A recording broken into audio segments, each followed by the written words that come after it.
YouTube, what up? It's NEACE. Listen, guys, it's so good to finally get to address you. I've actually been so busy in the past 2 months. I feel like my life has just been in a, like, I've just been non-stop grinding for probably the past 6 months. And then the last 2 months has been the boot camp and setting that up. And it's only been finished for like a week. Guys, we finished the boot camp a week ago. And I finally have time to address my YouTube. This is my biggest social media platform. So I wanted to take some time to say hey to you guys and to say thank you for allowing the first ever boot camp, League of Legends coaching boot camp, to be such a smashing success. We got 2,441 people. That is insane, by the way. Like, I didn't even know that there's that many of you out there that were that excited about League of Legends. So thank you so much. Sincerely. It took me a while to even muster up the energy mentally to record anything. For those who don't know me, like, I'm very introverted. I know that's kind of hard to believe, but if you've watched me on streams, you know I can be very internal sometimes, even when I'm playing. And I was just super burned out even after finishing the boot camp, just super burned out, not very talkative, and not really sure where I'm going to go next or what I'm going to do next. The first thing that I want to say, if you watched the coaching yesterday, you saw one of my clients that actually got a coaching and was a part of the boot camp. And the guy was killing it in ranked. He was, in my opinion, if he kept grinding, he would very easily make platinum. And then probably if he put in the work, he'd probably make diamond as well. So it was just really cool to see. And obviously made me very happy. All the feedback that we got on the boot camp as well was pretty damn good, especially considering it was the first one. So a lot of you guys are probably wondering then, if the feedback was good, the signups were good, and I had fun with it even though it burned me out, when's the next boot camp going to happen? So the guy that I worked with, the co-founder of the Macro Mentor app, he and I basically had differences of vision with where we wanted to take the boot camp for the next one. So we decided that the best plan was to just dissolve the company. He's going to do his thing. I'm going to do my thing. And that's really good because regardless of what happens next, I learned a ton and I'm totally ready to and willing to rebuild the boot camp out. The thing is, though, it's going to take me some time. Now that I have all this feedback, now that I have all this knowledge, I'm going to have to make sure another app is viable. I'm going to have to make sure that my content is better. I'm going to have to make sure that the next boot camp is smooth. So I expect it's going to take about 2 to 3 months before you guys hear anything definite on the next boot camp. But when you do hear something about it, I want you guys to know that it's going to be spotless. I want it to be very, very polished. That's something that I feel like this first iteration lacked. And quite frankly, is because the first ever boot camp was just something that was kind of me flying by the seat of my pants and doing the best that I could to teach a bunch of people as much useful information as I could. So now that I know what people liked and what people didn't like, I can do a much better job in the future. So yeah, I'm super excited.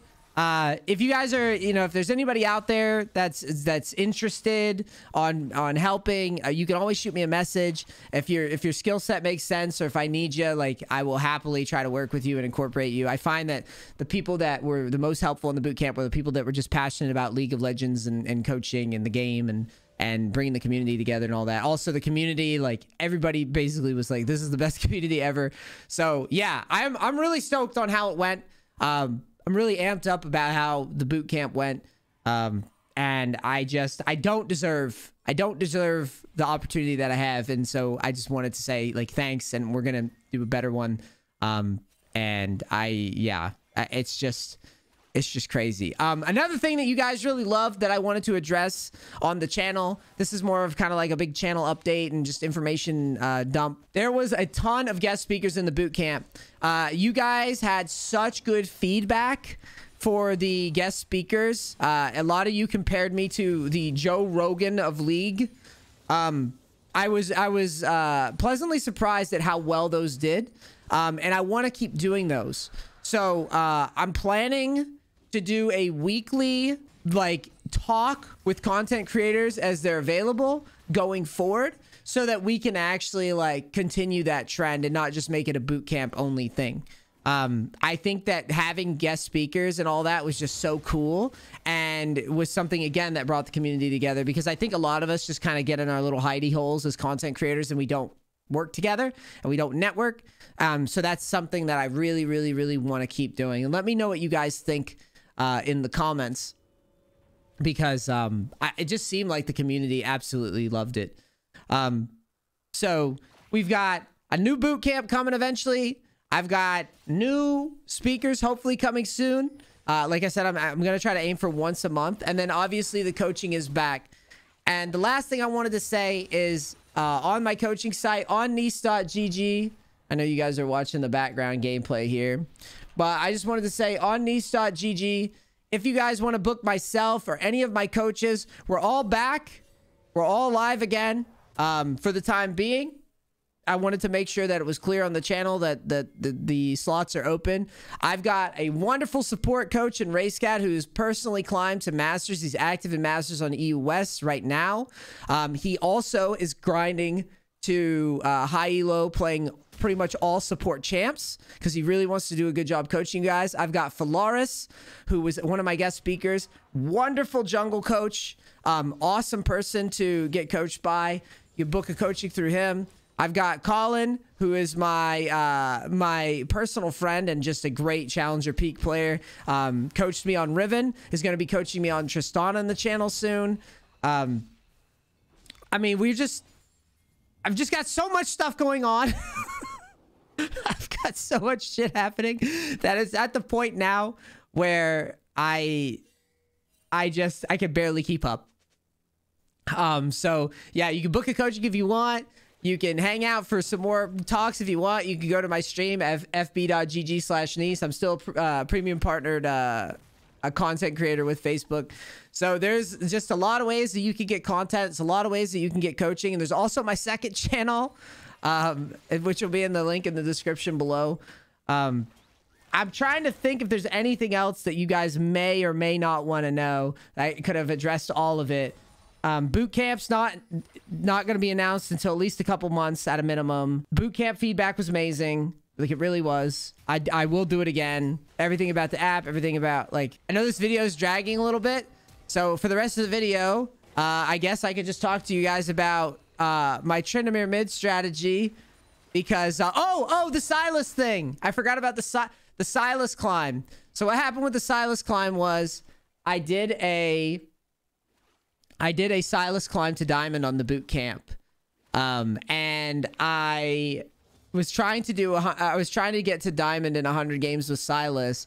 And if you guys want, like, if you guys leave in the comments if you think if people would watch it, I might be able to do like a Silas like big picture guide or something. I can't do like a heavily edited thing anymore. Like, I just don't have the time. But maybe with my editor and we can figure something out. But on the boot camp, I grinded with Silas. I was playing in Diamond, like 3 Diamond 2 games, but I hadn't made Diamond yet and my account got locked. And for those who don't know what account locks are, I obviously don't hand level accounts very often, if ever, because I just don't. I don't have the time to do it. We think that people just reported me because they were just like mad that it was clearly a Smurf account, and I don't think it was like a manual. Initially, I thought it was like Riot manually like flagged me somehow. But I think what happened is enough angry people who were like jealous of the boot camp or just jealous that I beat them in ranked or whatever were manually reporting me because it was like a Smurf account, right? And I think Riot's like automated system just flagged it as a account that wasn't leveled by myself. And once they do that, they lock your account where you have to like prove that you own or that you own the account originally. And oftentimes what it winds up being is that you go to Riot and they're like, what were the first 3 champions that you bought? The date or the first email associated with the account and stuff like that. And if you can't prove it after like 30 days, they just straight delete the account. I had it happen to me before on one of my Challenger accounts on LAN server, because I was like top 30 LAN on that server and I was trying to get rank 1 on it for fun. And they locked my account there because there was people on LAN that were mad at me and reporting me. So the lesson here is obviously, if I do any climbs like this in the future, I may have to make sure that the account is like leveled and that I have visibility on it, because obviously there's some salty creatures out there. And if you want my like, I get it, like Riot TOS on leveling accounts, but you got to see it my way too. Obviously, it's a little difficult for me to do that, so I have to work within my little limitation or my own personal limitations. But I just don't think that leveling accounts is worth the time, because it's just not. It's silly. They should let you like buy Smurfs or something on the game. But anyways, yeah. So I was definitely gonna make diamond. I had like 30 games left with Silas, and yeah, I was definitely gonna make diamond with it. Like the math was pretty clear, and I learned a lot. And I had a lot of fun playing that style, which actually isn't my normal play style at all. This is the stuff that I like to do. So this game here, I've been messing around with Smite Tryn Mid. I wanted to give you guys an update on this too. I know this was kind of like a YouTube announcement thing, but I figure since I'm running this replay in the background, I might as well make some content for my Tryn guys out there. So I obviously had Rangers on the channel too, and we were talking about Tryn. And I obviously am known for this Tryn Smite Mid thing. It's just like a fun little play style that I came up with, where I use Smite to get prio, maybe help the jungler, maybe secure objectives, and just play Tryn in kind of an unorthodox way. But when I had Rangers on here, he talked about how Gore Drinker was kind of useless. And I believe you guys can see it. Let me see. I kind of want to show scoreboard here. As you can see in this video, like I'm not going Gore Drinker or in this VOD. In fact, what I wind up doing is I wind up going for Gale Force and the AD items, either Gale Force or Kraken. So I just wanted to personally like update people. Like I love Gale Force and I love the CDR and I love the bait and switch idea on Tryn. But honestly, AD items are so busted right now. And if you guys watch my talks with some of my other content creators like Jebsu, he was also like, he was playing ADTF and high elo, and he was like, yeah, AD items are busted. So I think any champion that can build something like Gale Force, can build something like Kraken Slayer, or even Shield Bow, I think you should probably just lean on that until there's changes. Because as much as I liked Gore Drinker, it just wasn't working like for me. So I started doing this, and I'm still struggling like making Tryn Mid work, but I was starting to finally find my flow just recently because I've been playing it more. And this game right here that you're watching as a backdrop for my announcements, this game right here is pretty hypey because I wind up carrying with it even though like we're really far behind. And my jungler is, if I'm not mistaken, my jungler is, wait, the jungler, my jungler's level 8, and Udyr's level 11. So we wind up winning anyways. And the reason that we wind up winning is just because I didn't go Gale Force or I didn't go Gore Drinker, to be honest. And I'm getting a little bit better with the Tryn Smite mid thing. It's been kind of tough because I jumped back into playing this in like high diamond. So I've just been kind of like coin flipping right now, trying to figure it back out and figure out the best itemization for it. But now that I'm figuring it out, I think it's pretty good. So let's go. For the rest of this video, let's just do a quick VOD review so you guys can get some ideas. So standard Tryn Mid stuff, fleet abuse to get farm, transition to side lane, bot lane. I'm 1 and 3. Let's learn about some split pushing, huh? So there's what? There's like 2 or 3 top side, and there's only Kog'Maw here. So a lot of you guys that are watching my YouTube stuff, you know what I'm probably going to do. I'm going to look to dive. So I use my smite to shove the cannon wave really fast, and then I go straight for a dive. And you can see there's no hesitation. Gale Force to close that space, and then spin over the wall. And right there, just getting a solo kill like that and being able to crash the wave in the mid game is just such a huge win. Because what that's going to do, let me turn on player frames here. So what that does is if you kill somebody in the mid game like that, deaths in the mid game are actually very punishing. 30 seconds of death time in the mid game is just so huge. And it's something to think about, because what that does is that puts Kog'Maw in a kind of a crappy spot. I actually should just leave the frames on just for the split push information, so I could explain to you guys. But having that long death time really, really hurts.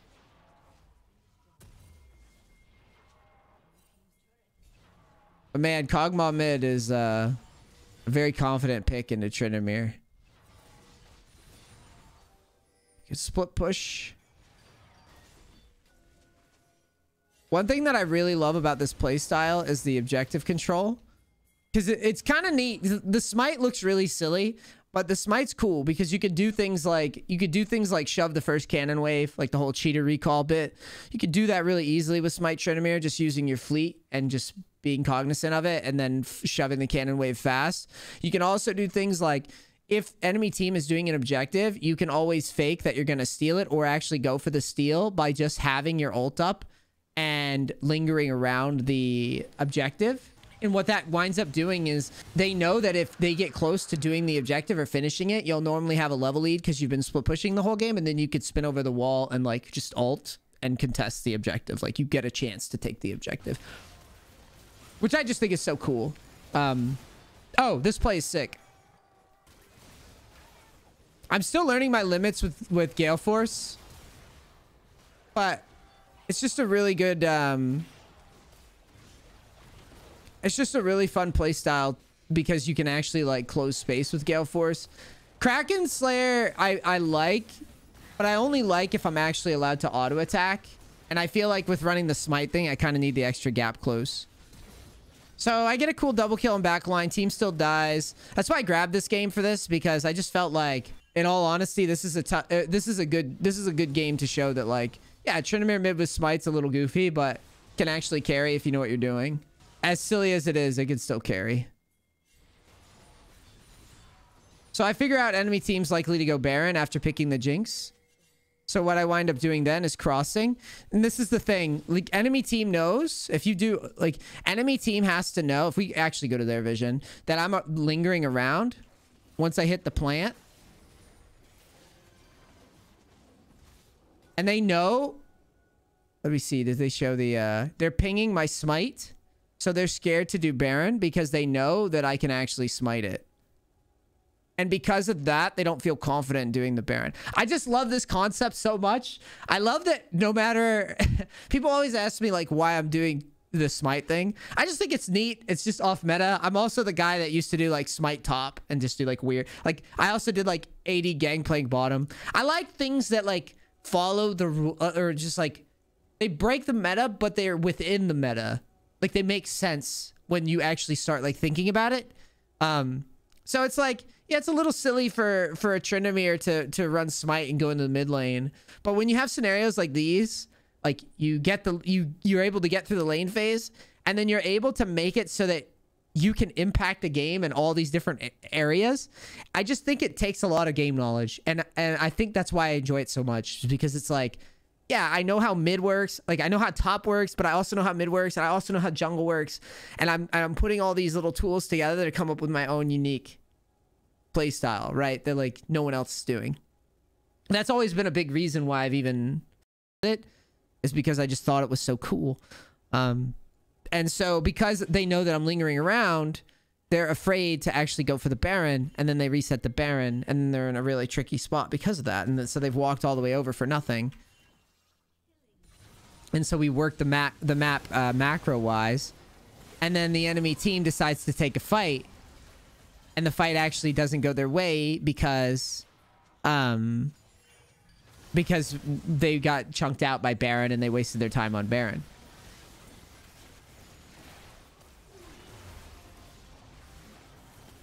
And so now they're getting turned on.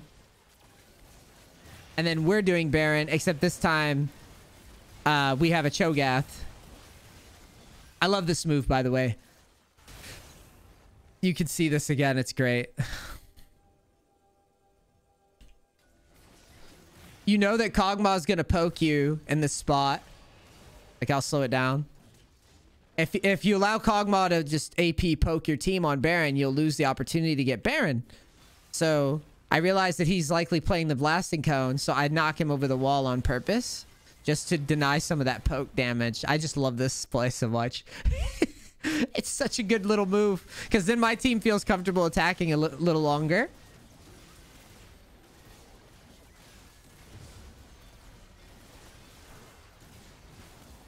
And then Cho'Gath noms Baron, and And all of a sudden, the game is like favorable for us.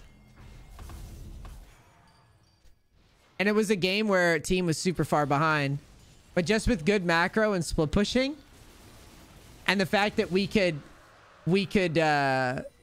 threaten a Baron steal, we were able to keep the game floating in a very unique way. I just love it. And then we start sieging mid.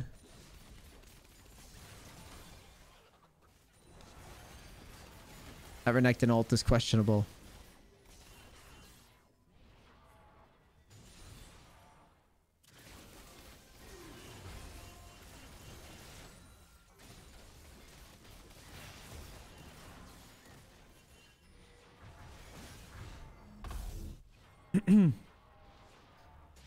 And then we take 2 inhibs, mid and bot. Siege up top.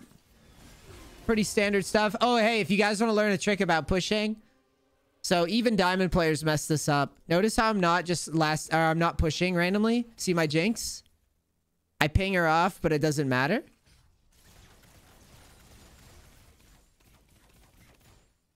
You could see she's hard pushing, but you'd want to group up the whole wave first. Would make a smoother push. She pushed a little too fast.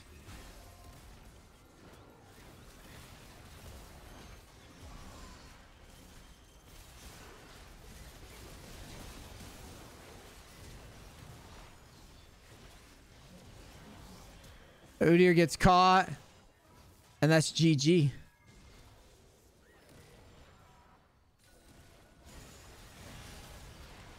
And even though a big part of this is the fact that I was able to get a solo kill on Kog'Maw down here. If the guy doesn't pick Kog'Maw mid, it's probably, you know, it's going to be a lot harder for me to actually impact the game. But, I mean, considering my teammates, my bot lane was super far behind early. My jungler was super far behind, and my top. It's a decent argument for Tryn Mid just because of the contest with the smite on the Baron. So, yeah. You guys can see what I'm working on, what I'm messing with. The boot camp was a success. Life is good. I love all you guys. There will be another one. There'll be another app. There'll be a better app. There'll be a better boot camp. There'll be a better everything. I want you guys to hear it from me that I've just been burned out. This thing has just been like a whirlwind. It's been so fast.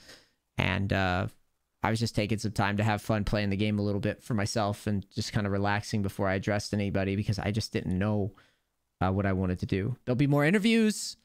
And yeah, if you guys wanted your data from the first boot camp, sorry about that.